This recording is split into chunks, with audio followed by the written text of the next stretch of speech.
I'm Brian Campbell of Ring City, USA, and it's time for your weekend highlights. We begin on DAZN with a little heavyweight thunder from down under as former champion Joseph Parker drew a home game in New Zealand against fellow Kiwi Junior Fa.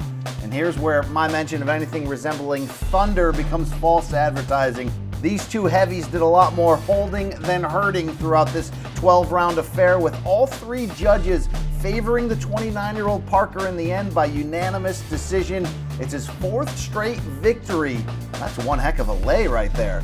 Over to the PBC on Fox from LA, former two-time WBC super middleweight champ Anthony Durrell fighting for the first time since losing his belt in 2019.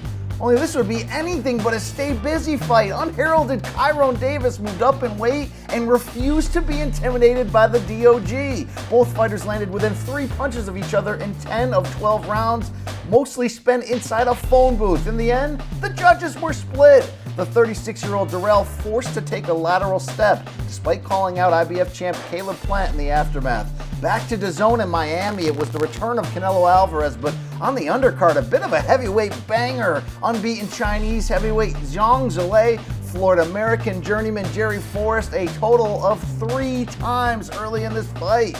The problem though, Forrest kept getting up, and Zhang may have emptied his gas tank out a bit trying to get him out of there. Forrest would go on to rally for a big second half. Zhang was tired, holding, he was docked a point. This one crawled its way to the scorecards after 10 rounds, a gross affair. Ruled a split draw. Forrest was angry, he left the ring. Zhang needed to be hospitalized for dehydration afterwards, but fans at Hard Rock Stadium, you know they're there to see Big Red, and boy did the pound-for-pound king deliver. Canelo Alvarez came out with a electrifying ring entrance featuring a live concert from Jay Blavin that had the fans hyped. Canelo went on to look every bit the 50-1 betting favorite he was coming in.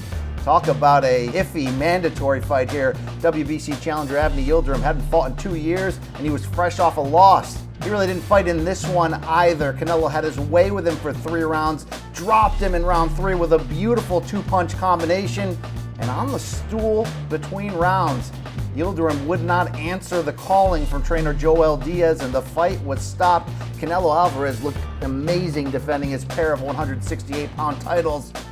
Yet, we mentioned how pathetic this mandatory fight seemed on paper. It played out a little bit worse. The good news though, Canelo announced he'll be back in May. Unification fight against WBO champ Billy Joe Saunders. I'm Brian Campbell, and those were your weekend highlights.